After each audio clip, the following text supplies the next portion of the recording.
Kembali lagi di video pembelajaran fisika dengan saya Karsensia Kurniawati Malapasa, nomor induk mahasiswa 17010500026, mahasiswa program studi pendidikan fisika Universitas Nusa Cendana Kupang.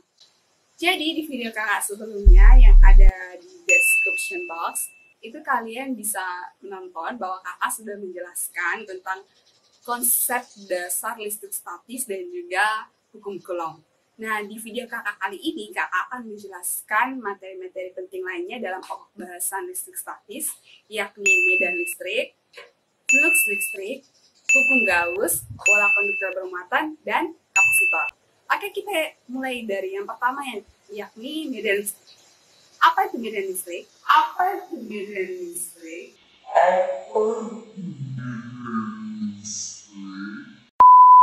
Medan listrik itu adalah daerah di sekitar sebuah muatan listrik yang mana jika ada muatan uji yang diletakkan di daerah tersebut akan mengalami gaya elektrostatis. Gaya elektrostatis yang dimaksud ini yakni gaya tarik atau gaya tolak. Nah, dari pengertian ini kita bisa ilustrasikan seperti ini.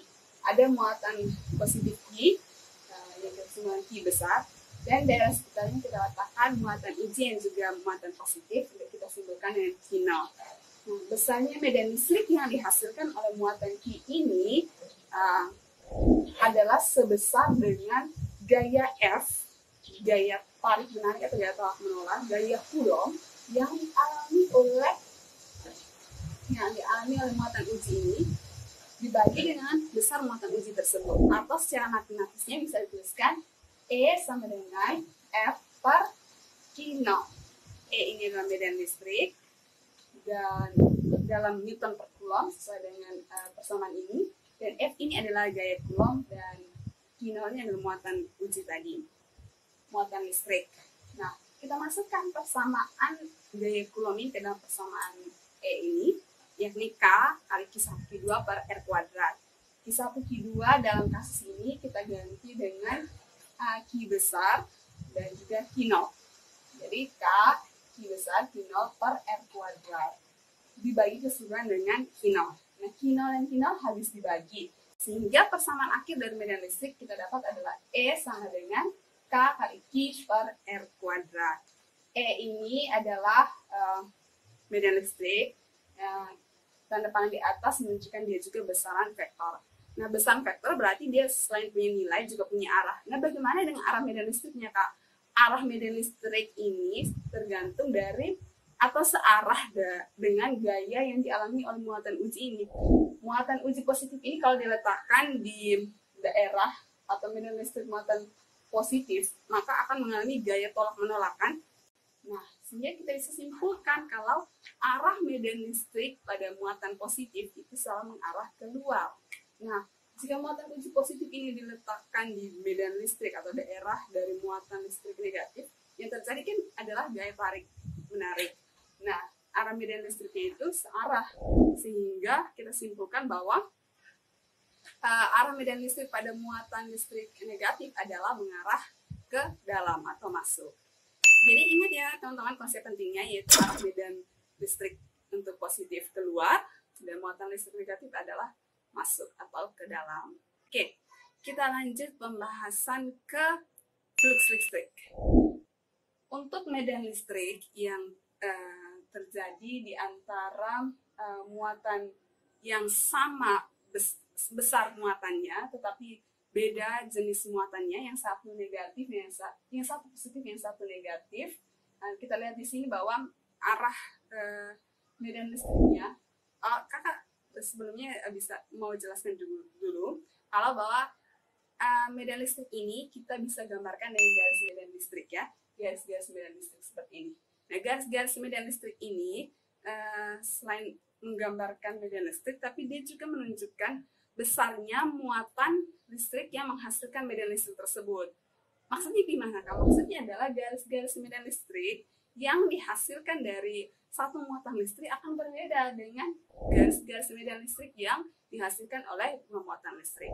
Nah, karena ini, Kak, seperti yang Kak bilang, contoh ini, dia kan sama muatannya, cuma beda beda jenis muatannya saja, maka kelihatan sama garis-garis medan listriknya, yakni mengarah keluar dari muatan positif masuk ke muatan negatif.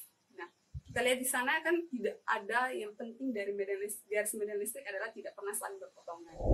Nah, kalau di daerah medan listrik ini kita letakkan penghalang yang berupa bidang dengan luas permukaan tertentu, jumlah garis medan listrik yang berhasil menembus atau melewati bidang ini secara tegak lurus, itulah yang dinamakan dengan flux listrik.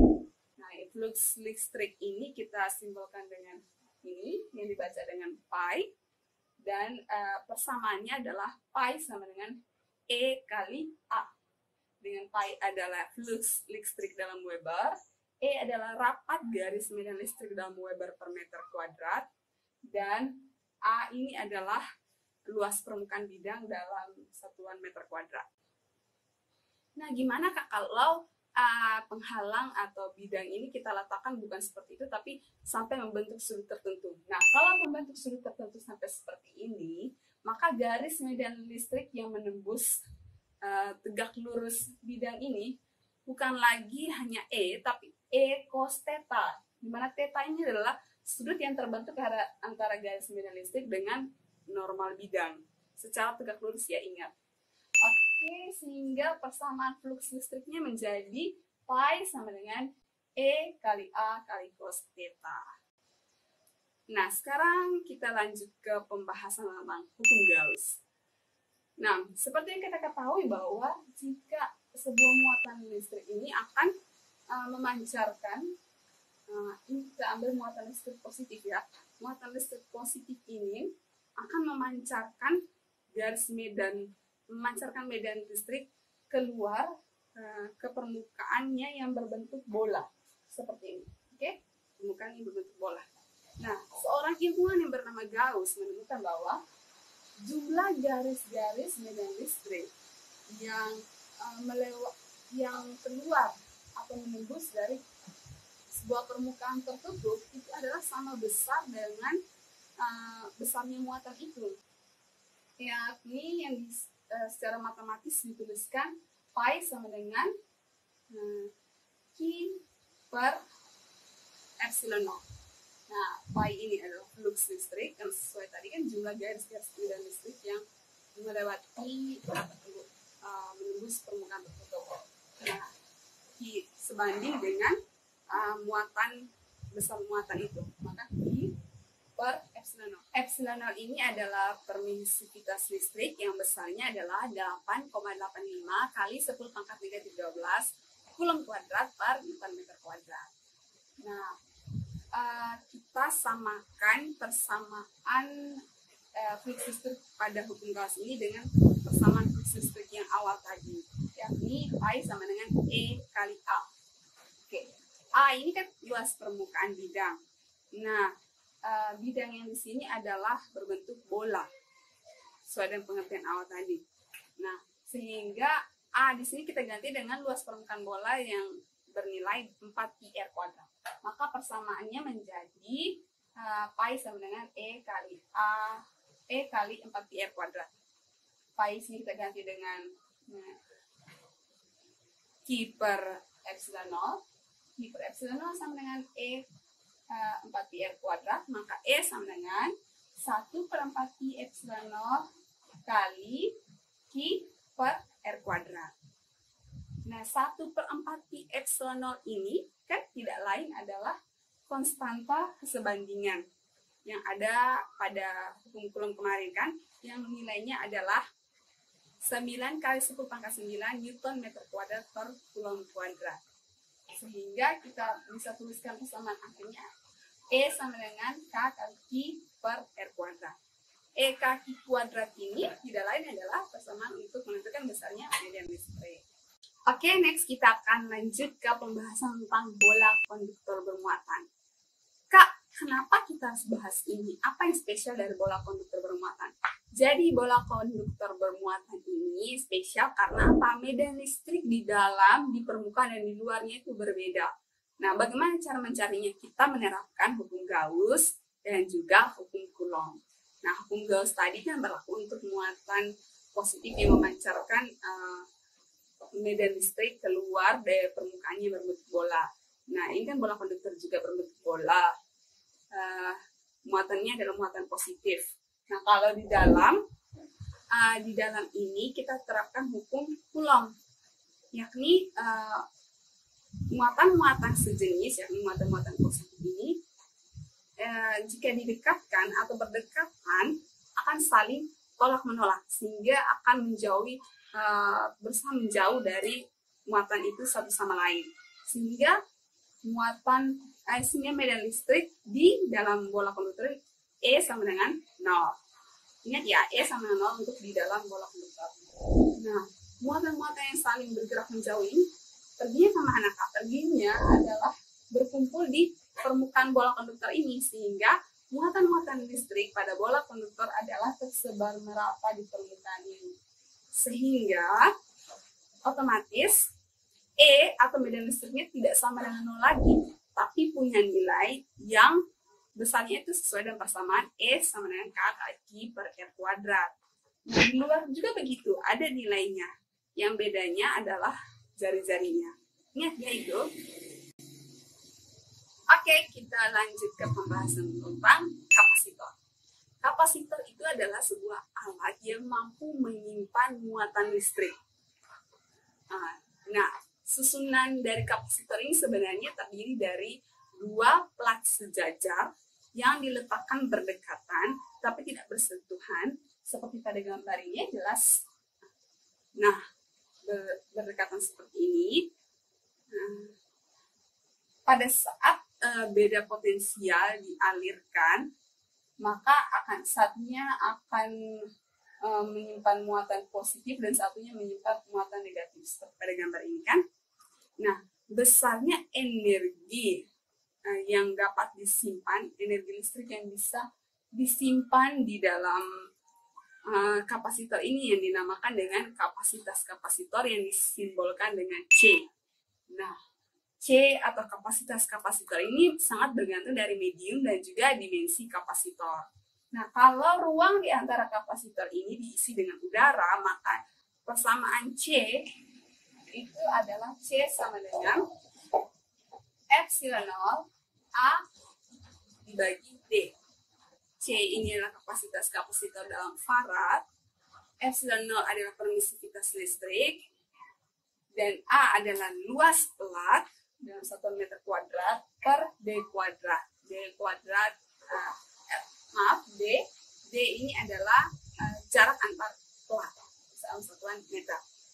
Nah, kalau ruang di antara kapasitor ini diisi oleh bahan elektrik, maka persamaannya hanya ditambah dengan E sama dengan K kali E epsilon 0 A per D. K ini adalah konstanta di elektrik. Nah, besarnya muatan listrik yang dapat tersimpan di kapasitor itu dirumuskan dengan Q sama dengan C kali V. Di mana Q itu adalah muatan total yang dapat disimpan oleh kapasitor dalam satuan Coulomb, C ini adalah kapasitas kapasitor dalam satuan farad, dan P ini adalah beda potensial atau tegangan listrik dalam satuan volt. Nah, energi yang tersimpan bagaimana? Energi yang tersimpan dalam kapasitor itu dirumuskan W sama dengan setengah CV kuadrat. Nah, kapasitor ini bisa dirangkai secara seri maupun paralel. Nah, intisari dari rangkaian ini adalah begini, teman-teman. Untuk rangkaian seri yang sama itu adalah muatan listriknya. Jadi kalau contoh di sini ada tiga kapasitor disusun secara seri seperti ini, maka muatan Q1, Q2, dan Q3 itu sama dengan muatan total. Q1 sama dengan Q2 sama dengan Q3 sama dengan Q total. Nah, bagaimana kapasitas kapasitor untuk seri kapasitor C untuk seri itu disimbolkan dengan 1 per CS. Nilainya 1 per CS sama dengan 1 per C1 tambah 1 per C2 tambah 1 per C3. Kalau di susunan paralel, sebaliknya yang sama di sini adalah tegangannya, yakni V1 sama V2 sama dengan V3 sama dengan V total. Dan kapasitas untuk susunan seri disimpulkan CP itu sama dengan C1 tambah C2 tambah C3. Oke, setelah menonton ini jangan lupa tinggalkan komen di kolom komentar, klik tombol like, subscribe channel kakak, dan juga share konten ini agar semakin banyak orang yang belajar dari konten edukatif ini. Sekali lagi terima kasih sudah menonton dan sampai jumpa di video selanjutnya. I know that you like it like that. I wear designer, check the name on the tag. White fox fur on my jacket. Excuse me, that's a